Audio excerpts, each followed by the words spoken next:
Նրան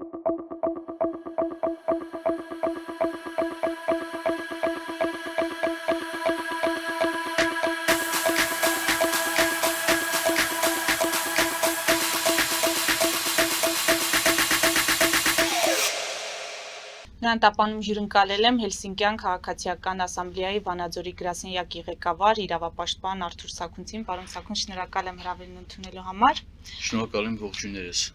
Փաշինյանի հետ բանավիճած եւ հետագայում կալանավորված Արթուր Օսիպյանը հացադուլ է հայտարարել, շարունակում է գտնվել հացադուլի մեջ եւ պայմանը այդ հացադուլից դուրս գալու Փաշինյանի ներողությունն է իրենից,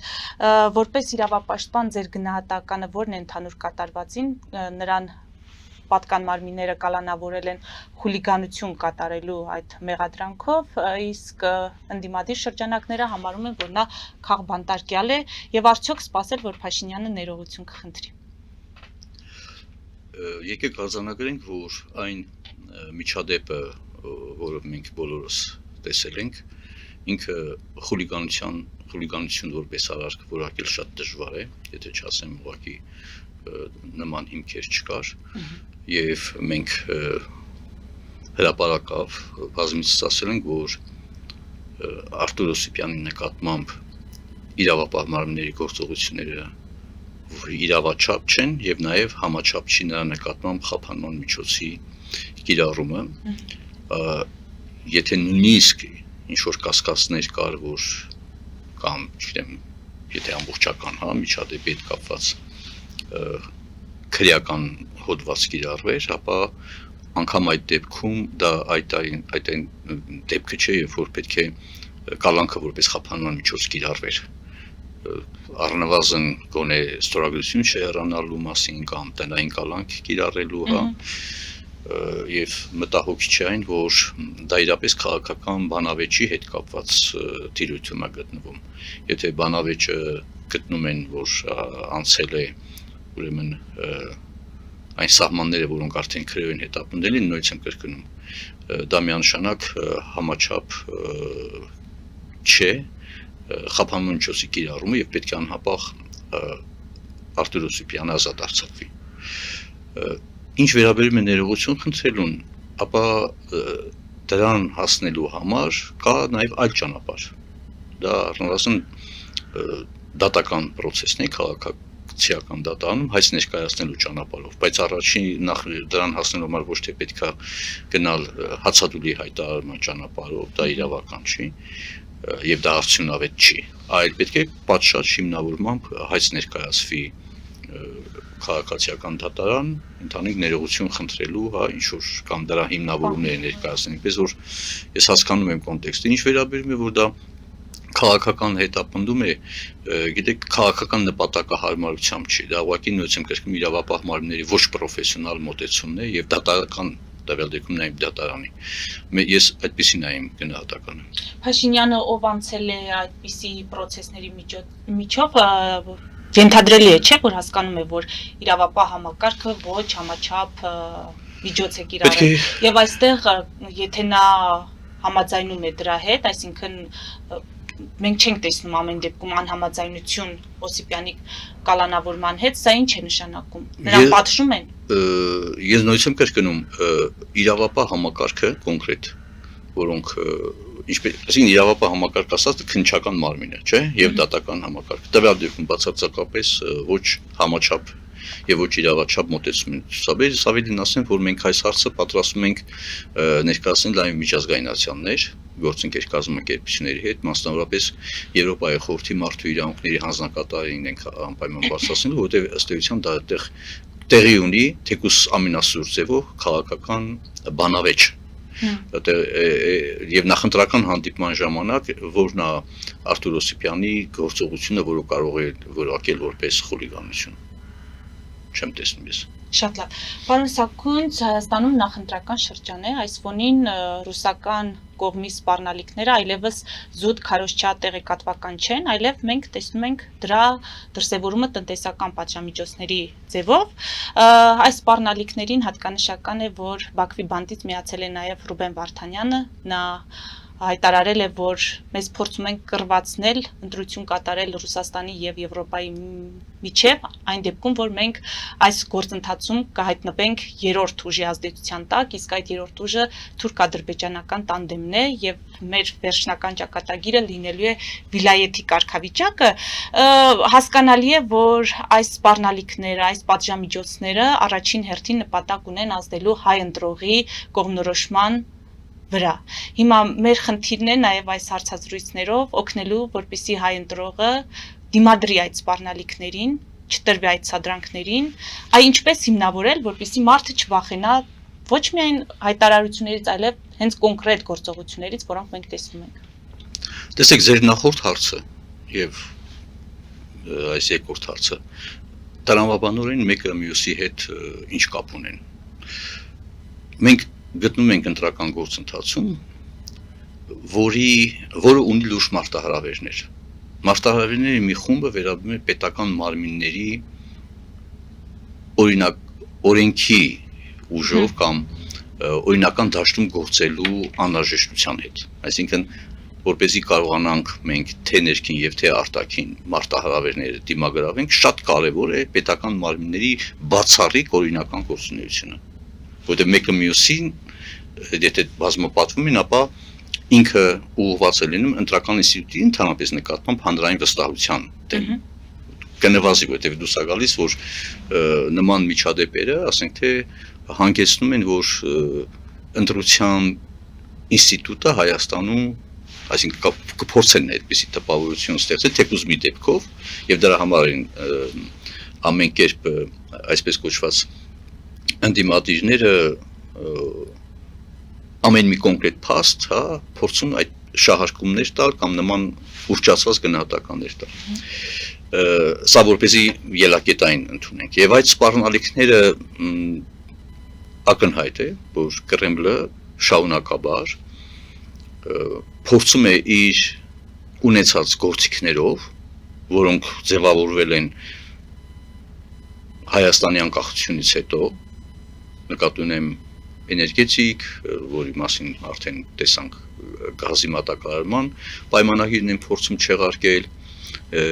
հայկական երկաթուղին, որը կոնցեսիոն կառավարման է, ըստ էության թրիպի հետ կապված այս գործոնը նույնպես փորձում են օգտագործել որպես թրիպի նախագծի դեմ փաստարկ, որտեղ եթե երկաթուղին կառուցվելու, ապա այդ դեպքում իրենք ունենալու են մասնակցություն, թե չեն ունենալու, կամ ինչքանով է Հայաստանը իրավասու առանց այդ կոնցեսիոն կառավարման պայմանագիրը հաշվի առնելու ինքնուրույն գործողություններ կատարելու։ Եվ սննդամթերքի հետ կապված տեսանք ջերմուկ, ծաղիկներ եւ այլն ելի են լինելու։ Այս պարագայում, երբ որ նախ ես պետք է ասեմ, որ չեմ ուզում որևէ կերպ անդրադառնալ Ռուբեն Վարդանյանի խոսույթին, որովհետև ինքը ազատազրկման մեջ է եւ էթիկապես եւ բարոյապես ճիշտ չեմ համարում ազատազրկման մեջ գտնվող անձի հետ կապված որևիցե խոսք ասեմ, որովհետև այս պահին կարևոր է, որպեսզի նա եւ ոչ միայն նա մնացածները ազատություն ստանան այդ ապօրինի հետապնդումից։ Բայց իր հայտարարությամբ ինքը ավելի իրենց կարգավիճակի առումով ես չեմ ուզում նույնիսկ իրեն հակադարձել, հասկանում եք, որովհետև մարդազատության մեջ չի գտնում շատ ես չեմ էլ ուզում ելնելով այն հանգամանքից, որ ինքը դե հիմա կապ չունի ազատության մեջ, թե անազատության մեջ, սկսեմ դիսկուսիայի մեջ մտնել, որովհետև պետք է լինի ինքը նույն հավասար իրավիճակում, ոնց որ ես, որպեսզի ես կարողանամ այդ նման բանավեճ իրականացնեմ, դրա համար բոլոր առումներով դա ճիշտ չեմ հարում, բայց դա միայն այդտեղից չի գալիս։ Մենք այս նախընտրական պայքարի ընթացքում տեսնում ենք, որ ընդդիմադիր որոշ շրջանակներ եւ դեռ խնդիրը նույնիսկ իշխանության համար պայքարի մասին չի խոսքը, այլ այն գործոնը, որ փորձում են առաջ մղել, որ տեսեք Ռուսաստանի հետ հարաբերությունները փչացնելով անխուսափելիորեն Հայաստանը դառնալու է Ադրբեջանի եւ Թուրքիայի, հա, ենթակա տարածք, սա է հիմնական խոսքը, կապ չունի թե բանը ով ասում, բայց սա անդադ հետևողական են առաջ են մղում։ Որն է դրա նպատակը։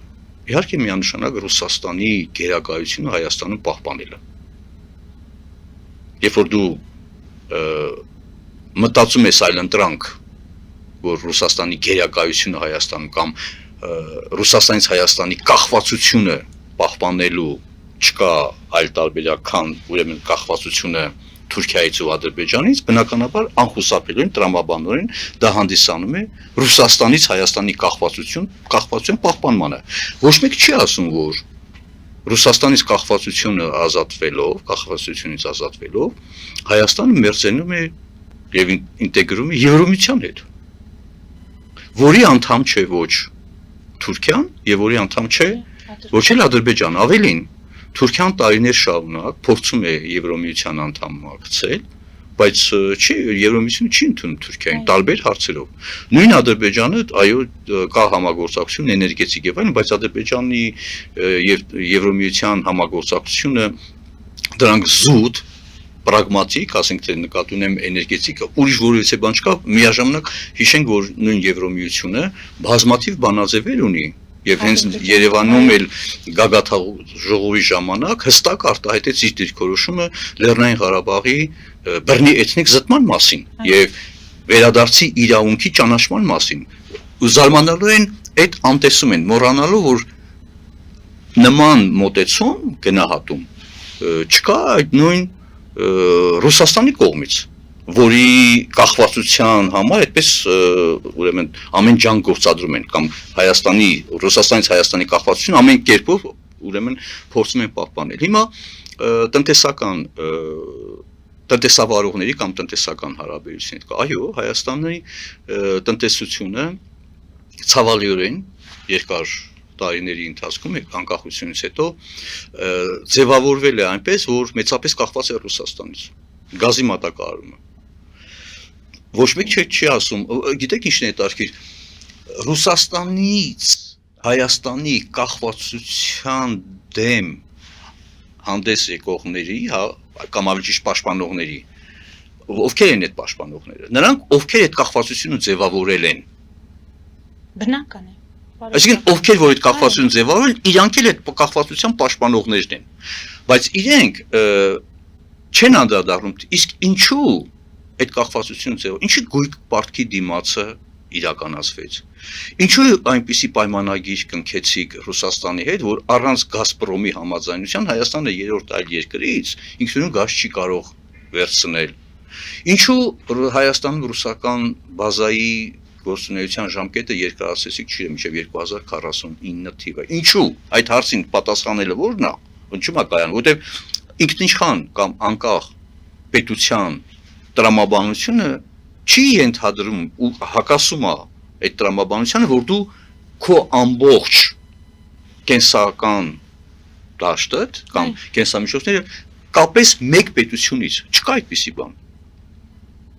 Դա կախվածություն է, այսինքն դու անունը դրել ես թե Հայաստանը անկախ պետություն է, այդ անկախ պետության այդ արժեքներից հանդես գալիս, բայց իրականում դու կախվածության մեջ ես պահել։ Հիմա մենք շարունակելու ենք մնալ, ամբողջ խնդիրը սա, ինչ որ մի X պահի չի ավարտվելու այդ կախվածությունը, թե անընդհատ այդ կախվածությունը պահպանելու գնով պետք է իշխանության, չգիտեմ, հարցեր լուծել, այսինքն այդ դեպքում մյուս տրամաբանական հարցն է գալիս, իսկ ինչքանով ես դու բարոյական եւ բովանդակային առումով իշխանություն, երբ որ քո ամբողջ խնդիրների լուծման տարբերակը Ռուսաստանից է, եւ այդ առումով, այո, տնտեսական կապերը Հայաստանի պետք է բազմազանացվեն։ Եվ իդեպ ինքը Պուտինը կարծեմ վերջի անգամ խոսեց, որ առևտրի ծավալը նվազել է։ Այսինքն սա է նաև իրենց անհանգստացնում, այնպես չի որ հիմա նոր։ Իրանք փորձում են Հայաստանին պահել իրենց ուղեցրում։ Տնտեսավարողները պետք է մտածեն այլ շուկաների, եւ այդ առումով պետությունը պետք է աջակցի։ Սա շատ պարզ է, այսինքն հիմա գտնել, որ կամ այսպես մտածենք, որ նման սպառնալիքներով գազի մատակարարման, ջերմուկ եւ այլ արտադրանքի, հայկական արտադրանքի, Հայաստանի արտադրանքի արտահանումը ռուսական շուկա, դրանք կանխելով վախեցնել, որ գիտեք դուք շատ կորուստներ կունենաք, դա նշանակում է լավ չճանաչել կամ ավելի ճիշտ խիստ թերագնահատել հայաստանյան հասարակությանը, որը 2020 թվականի 44-օրյա պատերազմից հետո Ռուսաստանի Դաշնության վարքագծի պայմանավորված, նաև 2022 թվականին Ադրբեջանի կողմից Հայաստանի դեմ ագրեսիայի ժամանակահատվածում ռուսական սահմանապահ կամ այսպես ասած զինվորական ներկայության անգործության չասեմ անգամ նույնիսկ ուղակի աչակցության ռուսական խաղաղապահ զորամիավորման արկայությամբ Լեռնային Ղարաբաղի բռնի էթնիկ զտման այդ հանգամանքները, հա, կամ մոռացության են տալիս, կամ գտնում են, որ դրանք հայաստանյան հասարակության կարծիքի ձևավորման վրա ոչ մի նշանակություն չունեն եւ գիտեք ոնց այս մարդիկ քանի որ կարող է իրենց հավատով սոված են մնալու, կորուստներ են մնալու, այդ ամեն ինչը կտրվի մոռացության։ Դա ամենանվաստացուցիչ վերաբերմունքն է ցանկացած արժանապատիվ մարդու համար, այսինքն ես քեզ նվաստացրել եմ, ես քեզ նսեմացրել եմ, ես քեզ վտանգի եմ ենթարկել, բայց դու այդ ամենը հաշվի մի առ եւ մի կներեք օրվա փոր հացի համար հաշտվի, որ ես այդ փոր հացը տվողն եմ, հա, սա գիտեք, սա է այդ վերաբերմունքի ամբողջ տրամաբանությունը եւ նրանք կարծում են, որ Հայաստանի քաղաքացիները այդ տրամաբանության մեջ տեղավորվող են։ Եթե դա տրամաբանության մեջ տեղավորվող լինեին, Թավշյա հեղափոխություն չէին անի։ Այդ ռեժիմը կար, որը ձեր աչակցությամբ Հայաստանում իշխում էր, բայց այդ Հայաստանի քաղաքացիները դուրս են եկել այդ բանի դեմ։ Այդ նվաստացուցիչ այդ իրավիճակից դուրս են եկել։ Դրա համար այո դժվարություններ կլինեն։ Դժվարություններ մենք էլ ենք տեսել։ Խորհրդային կայսրության փլուզմանից հետո կար երբ որ երկրաշարժը եւ այլն տեսել ենք այդ գազի մատակարարումներ քիչ էր, բայց վերջին հաշվով դրանք հաղթահարելի են մանավանդ ժամանակակից աշխարհում։ Այսինքն դուք պատկերացնում եք խորհրդային կայսրության ժամանակ սովետական միության էլի շատերը մտածում են թե Հայաստանի գոյությունը միայն կարող է լինել խորհրդային միության կազմում։ Կներեք, խորհրդային միությունը փլուզվեց։ Հայաստանը ոնց որ թե չմեռավ։ Եվ հիմա էլ չի մեռնելու Հայաստանը։ Ամբողջ խնդիրը կայանում է նրանում, որ մենք իրապես կատարելու ենք քայլեր եւ այս ընտրությունները այդ խնդիրն է լուծում, որ Հայաստանը արձանագրելու է իր որպես ինքնիշխան պետություն Ռուսաստանից միակողմանի կախվածությունից ազատագրվող պետություն, որը ինքն է որոշում ելնելով իր անվտանգության եւ իր զարգացման շահից ում հետ ինչպես համագործակցի։ Այս սրա դեմ են կոնցեպտուալ եւ նման սպառնալիքները թե բանը տնտեսական սանկցիաներ եւ այլն Ռուսաստանը տնտեսությունն էլ չունի որ տնտեսական սանկցիաներ կիրառի։ Ռուսաստանը ինքն է պատժամիջոցների ներքո տակ գտնվում եւ հիշում եք մի քանի տվյալներ հրապարակեցին, որ ըստ էության Հայաստանը Ռուսաստանի համար հանդիսանում է տարանցիկ ճանապարհ այդ պատժամիջոցները հաղթահարելու։ Կիրառի։ Երկար ժամանակ նաև քննադատվեց իշխանությունը այդ քաղաքականության համար։ Այո, եւ մենք ասում ենք, որ իրապես չի կարելի եւ Հայաստանի բավական լուրջ զգուշացումներ են արվել, որ դուք այդ պատժամիջոցները, որոնք սահմանվել են Ռուսաստանի Դաշնության դեմ, այդ պատժամիջոցները պետք է պահպանվեն նաեւ Հայաստանի Հանրապետության կողմից, ես ասեմ։ Իհարկե, պատժամիջոցներ կիրառողները թե Եվրոմիություն, թե Միացյալ Նահանգներ, իհարկե Միացյալ Նահանգների վարչակազմը հիմա փոքր-ինչ փոխել է, հա, կամ այնպիսի սկզբունքային չի ինչպես նախորդ վարչակազմի երբ որոշակի մեղմացումներ ունի Ռուսաստանի Դաշնության հետ կապված, բայց նրանք շատ լավ գիտակցում են Հայաստանի այդ վիճակը եւ այն կտրուկ պահանջներ, ասենք ընդཐུպ միջև Իրանից վերջին հաշվով մենք Իրանի հետ գազի մատակարարման ու դրա փոխարեն էլեկտրական էներգիան, հա, արտահանելու պայմանագիր ունենք, ոչ մեկը մեզ չի ասում ինչու մարեք Իրանից, ինչու ամարեք Իրանից գազ վերցնում, կամ ոչ մեկը չի ասում գիտակցելով, որ իրապես Հայաստանի տնտեսության հետ կապված խնդիրներ ունի եւ կտրուկ այդպիսի խզումը, հա, Հայաստանի համար բավական բարդ խնդիրներ կառաջացնեն, բայց եթե այդ խնդիրները առաջացնում է Ռուսաստանը, կներեք, այդ դեպքում իրապես իրենք են դուրս գալիս Հայաստանից եւ իրենք են մղում Հայաստանին, որտեղ Հայաստանը նույնիսկ կրկնում հպատակ պետություն այլևս չի ուզում։ Հայաստանի քաղաքացիները իրենց գերակշիռ մեծամասնությամբ չեն ուզում այլևս լինել մի պետության, մի կայսրության հպատակը, որը իր Հայաստանի շահերը ուղղակի վաճառել է։ ինքը Միշտ գործել է Այո։ առնվազն, գիտեք, ես մի հատ օրինակ բերեմ պատկերավոր, եթե նույնիսկ մենք միլիոն սեմինարեր անցկացնեինք, ցույց տալու, որ Ռուսաստանում մարդու իրավունքները ինչպիսին են, իրազեկելու համար, իդեպ ասեմ, այդ առումով մեր հայկական լրատվական, Հայաստանի լրատվական միջոցները շատ пассив էին, հա, Ռուսաստանում մարդու իրավունքների, շատ пассив են Ռուսաստանի կողմից, Պուտինյան ռեժիմի կողմից Ուկրաինայի դեմ ագրեսիան լուսաբանելով իր բոլոր արհավիրքներով, միայն միջազգային մամուլն է։ Եթե մենք միլիոն սեմինարեր անցկացնենք, այն արդյունքին չէինք հասնելու, ինչ Ռուսաստանը իր քաղաքականությամբ Հայաստանի եւ Լեռնային Ղարաբաղի հարցում դրսևորեց, որի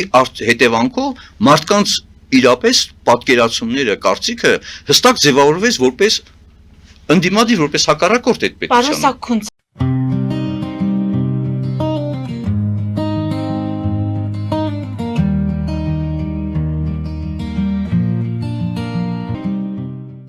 Ֆելիչե ժամանակակից ատամնաբուժական կլինիկա։ Այստեղ հարմարավետությունն ու խնամքն առաջնային են։ Այստեղ կիրառվում են ատամնաբուժական ամենաժամանակակից տեխնոլոգիաներ, ճշգրիտ ախտորոշում, արդյունավետ բուժում, նուրբ փորձառություն եւ անհատական մոտեցում։ Սկսած սովորական մանրուքներից մինչև առաջադեմ ընթացակարգեր, այստեղ դուք գտնվում եք բարձր որակավորում ունեցող եւ փորձառու ատամնաբուժական մասնագետների ձեռքերում։ Մեր բարեկամական եւ հյուրընկալ անձնակազմն այստեղ է յուրաքանչյուր այցը հաճելի դարձնելու համար։ Ֆելիչե, ձեր առողջ եւ ամենաերջանիկ շպիտը սկսվում է այստեղից։ Եկեք եւ բացահայտեք նորարարության, փորձագիտության եւ կարեկցանքի կատարյալ համադրությունը։ Երևան Փոստը Գրանադա Հյուզում տեղեկացնում է։ Դրամական փոխանցումներ 1%-ով։ Օդանավով 1 փաունդը 2.99։ Նավով ուղարկեք 1 արկղ, երկրորդ արկղը անվճար։ Ավտոմեքենաների փոխադրում անհավատալի արժեքներով։ Ինչպես նաև կահույք եւ մեծ չափի բեռների փոխադրում։ Jackpot հագուստի խանութը երկրորդ մասնաճյուղն է բացել Գլենդելի սրտում, որտեղ կարող եք ձեռք բերել եվրոպական եւ ամերիկյան ընտիր հագուստեղեն, կոշկեղեն, աքսեսուարներ, պայուսակներ ամենահարմար արժեքներով։ Նաև կարող եք ցանկացած ապրանք պատվիրել եւ ձեռք բերել կարճ ժամանակում։ Jackpot-ի Գլենդելի հասցեն է 1135 North Pacific Avenue, հեռախոս 818 813 2252։ Jackpot հագուստի լավագույն կենտրոնը Գլենդելում։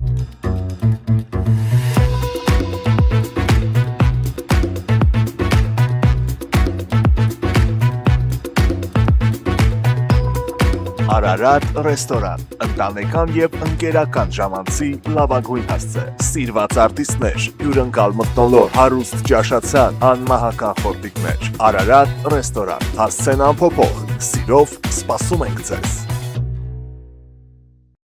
Լավագույն պաղպաղակ, բնական, համեղ եւ մատչելի գներով պաղպաղակը կարող եք ձեռք բերել բոլոր հայկական խանութներում։ Պահանջեք հայկական պաղպաղակ, Թամարա պաղպաղակ։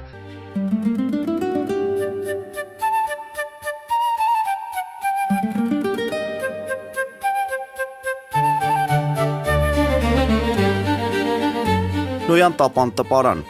Նոյան տապան հրատարակչություն, շարվածքից մինչև տպագրում, զանգահարեք, գրեք, այցելեք, միասին պատրաստենք ձեր գիրքը, ամսագիրը կամ թերթը, որտեղ նշվելու է, տպագրված է Նոյան տապանում։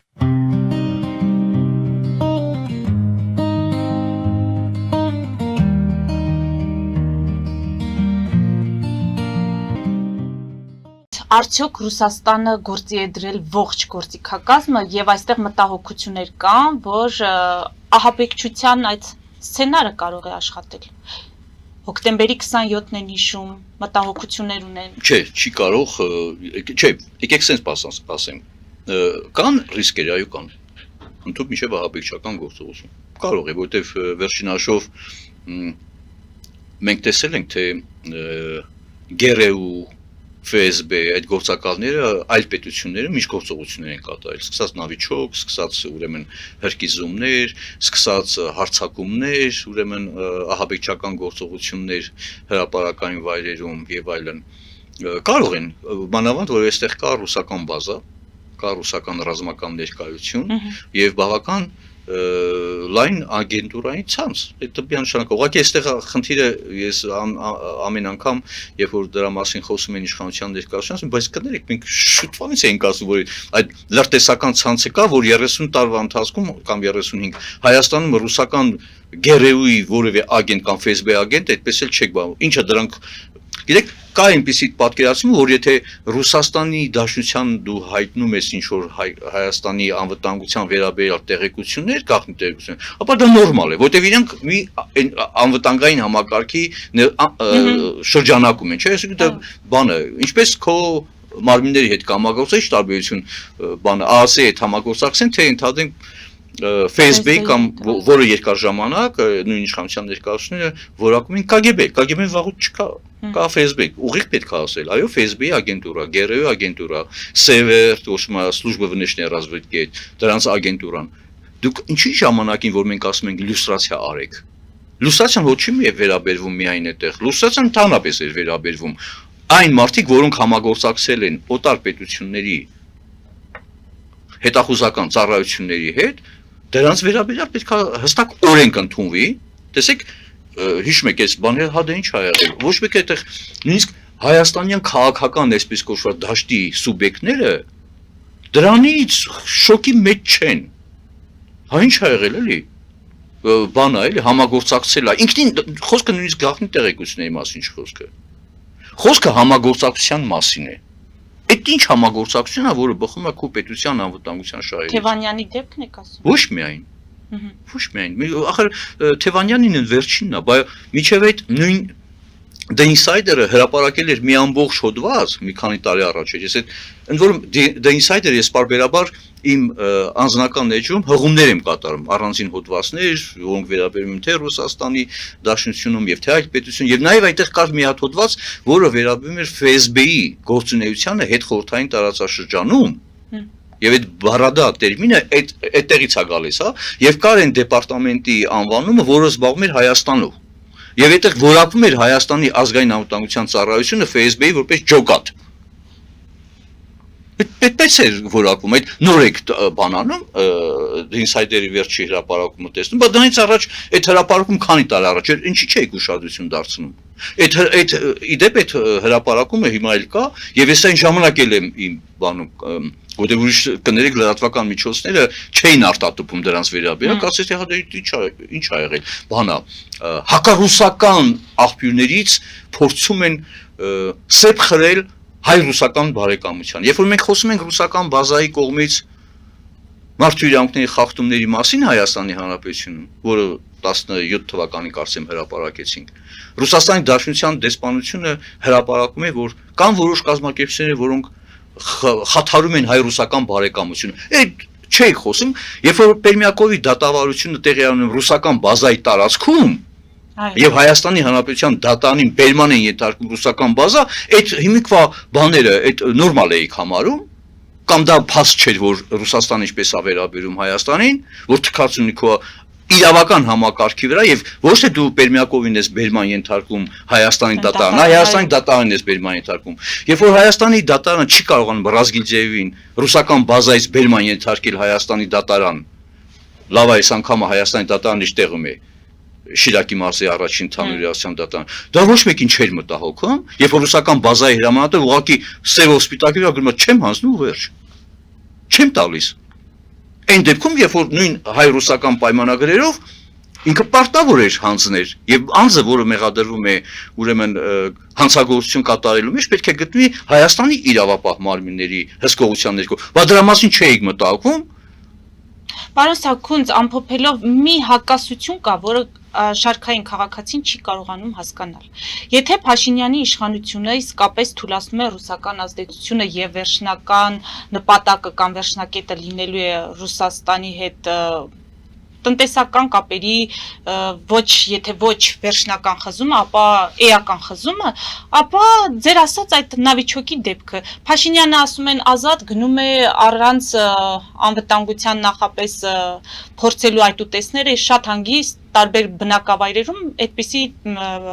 տեսանյութ եւ մեկնաբանություն կար, որ շատ հանգիստ ուտում է, այսինքն մարդը վախ չունի, որ իրեն կարող են թունավորել։ Սա նշանակում է, որ կամ Փաշինյանը իսկապես չի թույլատնում այդ ազդեցությունը եւ այս ամեն ինչը ներկայացում է։ Տեսեք, Կամ եթե այդպես է, ապա Փաշինյանը ինչու այդ դեպքում իր կողմից հայտարարված լրտեսների նկատմամբ, նույն լրտեսների նկատմամբ չկան իրավական գործընթացներ։ Հենց այսօր է հայտարարել, որ Սամվել Կարապետյանը լրտես է եւ նա երկար ժամանակ պետք է նստի բանտում։ Կամ ընտրակաշարքի դեպքով անընդհատ բացահայտումներ են եւ արդյոք հիմք չկա այդ ուժին, կոնկրետ ուժին, հենց այդ հիմքով թույլ չտալու, որպեսզի մասնակցի ընտրություններին։ Հարցերի քունջ ասեք, նախ առաջերտին եկեք ասեմ, ոչ ոք իրավունք չունի որևիցե մեկին որակում տալու, քանի դեռ ուժի դատարանի օրինական ուժի մեջ վճիռ չկա։ Այսինքն դու որևիցե մեկը անկախ այնց վարչապետ թե ով իրավունք չունի նման սահմանում տա, ասենք թե որ մարդը լրտես է, եթե դատարանում լրտեսության փաստը չի հիմնավորված։ Եթե նույնիսկ հրապարակումը կա, դա դեռ լա հիմք չի, որպեսզի դու կարող ես ասես հրապարակման մեջ սա այդպես է որ բանալն նշված, բայց որակել մարդու գործողությունը լրտեսություն, դրա իրավունքը Հայաստանի Հանրապետությունում ունի բացառապես դատարանը, որը պետք է քննի լրտեսության հիմքով քրեական գործի շրջանակներում, թե ինչու՞մ է կայացել այդ լրտեսությունը եւ ինչքանով է դա Հայաստանի Հանրապետության անվտանգության հետ կապված հարցեր առաջացել, սա մեկ։ Երկրորդը, իսկ ինչու պետք է սպասել նախընտրական փուլի ժամանակ լրտեսության հարցերը բարձրացնել։ Ինչու՞։ Եվ այստեղ շատ բավական լուրջ հարց կա, այսինքն պետք է դանակը ոսկորին հասնի, որ հիշեիք, որ լրտեսներ կան։ Մենք ժամանակին մեր գործընկերների հետ մշտապես ենք այդ հարցը բարձրացրել։ Մշտապես, քիչ առաջ ասեցի։ Հիմա ձեր են մյուս հարցերը կապված մի հատ նույնից կհիշեցնենք։ Նրա հետ, որ եթե իսկապես Փաշինյանը հեռացնում է Հայաստանը Ռուսաստանից, հիմա Փաշինյանին թույլել էին, այսինքն նրան Իշխանության պաշտոնական մակարդակով ոչ մի անգամ ես չեմ լսել, որ ասում են Ռուսաստանի ազդեցությունը թույլատնելու ձևակերպում։ Չկա այդ ձևակերպումը։ Եկեք արձանագրենք, այսինքն վերագրել մի բան իշխանությանը, այս իշխանությանը, որ ինքը նպատակ է դրել նվազեցնել Ռուսաստանի ազդեցությունը Հայաստանի վրա, չկա այդպիսի խոսույթ։ Ավելին այդ մենք ենք որոշ քաղաքասարակության ներկայացուցիչներ այդ պահանջը ձևակերպում, բայց իշխանությունը երբեք չի ասել։ Այստեղ խնդիրը կայանում է հետևյալում, օբյեկտիվորեն, որ Հայաստանը երբ որ սկսում է իր համագործակցությունը խորացնել, ընդլայնել օրինակ Եվրոմիության հետ, տեսեք, Եվրոմիության քաղաքացիական դիտորդների ներկայությունը, ովքեր են դրա դեմ հանդես գալիս որպես եւ որակում թիրախավորում, Լավրովը եւ մեկ էլ Բաքուն, շատ պարզ է։ Եվրոմիության ներկայությունը Հայաստանը, որը բացառապես անվտանգային խնդիրներ ա լուծել ու լուծում է, դրա դեմ հանդես է գալիս Լավրովը եւ Ալիևը։ Ինչի՞, որովհետեւ Եվրոմիության նույնիսկ քաղաքացիական դիտորդների ներկայությունը ինքը թույլատնում է, ինքը այսինքն ընդլայնում է Հայաստանի, ավելի ճիշտ թույլատնում է իրապես Հայաստանի նշանակ կախվածությունը Ռուսաստանից։ Այսինքն այստեղ ոչ թե միայն Ռուսաստանն է իր ռազմական ներկայությունով վիճակի տեր, այսպես կոչված, այլ տեսնում է, որ իր դերը նվազում է։ Բայց սա օբյեկտիվ անհրաժեշտություններ չէ։ Որտեղ ռուս սահմանապահների կամ ռազմական հենակետերի արկայությամբ Ջերմուկի կողմից ներեն խոշում ադրբեջանցիները։ Կներեք, հիմա ով է դրա դեմ։ Ով որ դեմ է, նշանակում է դեմ է Հայաստանի Հանրապետության շահերին, սա մեկ։ Հայաստանը Եվրոմիության հետ ռազմավարական նոր օրակարգ է ստորագրում 25 թվականի դեկտեմբերին ստորագրվեց, որի մեջ մտնում է նաև անվտանգային կոմպոնենտ։ Իդեպ Եվրոմիության առաջ անգամ է SEPA պլյուս անվտանգային կոմպոնենտը։ Դա դեմ է Ռուսաստանի հետ Հայաստանի հարաբերում ոչ։ Բայց բովանդակային առումով Ռուսաստանը, քանի որ հենց այդ Եվրոմիության կողմից պատժամիջոցների տակ այդպես անկալում։ Եվ որ Ռուսաստանն այդպես ընկալում, ես հասկանում եմ, բայց որ Հայաստանյան որոշակի ուժերն այդպես ընկալում, ապա ակամա հարց է գալիս։ Դուք հիմա Ռուսաստանի ընկալումների տիրույթում եք գտնում, ես ձեզ մտահոգում եմ, թե Ռուսաստանը մտահոգվում է, թե մտահոգում է Հայաստանի պետական անվտանգության ու զարգացման շահերը։ Ես հասկանում եմ Ռուսաստանը ցանկացած Հայաստանի ցանկացած հարաբերության զարգացում բացի Ռուսաստանից այլ միավորումների հետ, այլ պետությունների հետ համարում է իր մոնոպոլ դիրքի խարխլում, բայց երբ որ այդ Ռուսաստանի մոնոպոլ եւ ինչու համար այդպես ընկալում, դա օբյեկտիվորեն։ Օբյեկտիվ որտեղ Հայաստանին այլընտրանք Հայաստանն եթե մնա Ռուսաստանի մոնոպոլ դիրքի շահում, ինքը կորուստներ է ունենում։ Սա ոչ մեկը չի կարող հերքել։ Եվ այդ առումով երբ որ այդ քայլերը կատարվում են, այո, անխուսափելիորեն դա հանգեցնում է Կրեմլի մոտ, որ դա դուք ուզում եք մեր մոնոպոլ դիրքը, դե մոնոպոլ դիրքը բոլորն են ուզում ունենալ, չէ՞, ասենք թե ամենտեղ։ Մեր մոնոպոլ դիրքը խարխլում եք։ Okay, եւ այդ առումով իհարկե, բայց մի բան պետք է ասել, դե արդեն մեր ոչ Ասեք դրանով ավարտենք, պարոն։ որ Ռուսաստանը իր գործիքները մշտապես օգտագործել է քաղաքական ազդեցության նպատակով, թելադրելու նպատակով։ Ազդեցություն բոլորն են ունենում, առևտուր եւ այլն, բայց ինքը թելադրելու նպատակով է։ Մի օրինակ ցայտուն, երբ որ գազը մատակարարում էր եվրոպական երկրներին, հիշում եք մի պահ եղավ, որ գազի մատակարարումը դադարեցրեց, չէ՞։ Բա ցրտից մեռնելու եք։ Այո։ Մեռավ Եվրոպան։ Այսինքն ինքը դա ոչ թե առևտրի շահ ստանալու գործիք է դիտում, որտեղ դե բնականաբար ով որ ապրանք ունի, նա շահագրգիռ պետք է լինի, որ ապրանքը վաճառվի, շահույթ ստանա, ճիշտ է, բայց ինքը դա օգտագործում էր թելադրելու գործիք, ուրեմն պահանջներ ներկայացնելու գործիք։ Այս սա էական տարբերությունը։ Իշխանությունը գնում այն ճանապարհը, որ ինքը ալտերնատիվ տարբերակներ է ստեղծում, որպեսզի այդ գործիքը թելադրանքի ուժը կորցնի։ Մենք գտնում ենք, որ ի սկզբանե պետք չի այդքան չարչարվել համոզվելու համար, որ այդ գործիքները թելադրանելու նպատակով են օգտագործվում, հա։ Եվ դրա համար պետք է այո այդ թելադրանքից դուրս գալ, բայց իշխանությունը այդպեսի հրապարակավ չի ասել։ Յատոմից հետ չի ուզում դուրս գալ։ Շնորհակալ եմ։ Մեզ դիտողներին հիշեցնեմ, որ զրուցում էի Հելսինկյան քաղաքացիական ասամբլեայի Վանաձորի գրասենյակի ղեկավար իրավապաշտպան Արթուր Սաքունցի հետ մեր ուղիղ եթերները կարող եք դիտել Patreon-ում, նաև այդ հարթակում աջակցել էկրանին երևացող QR կոդով։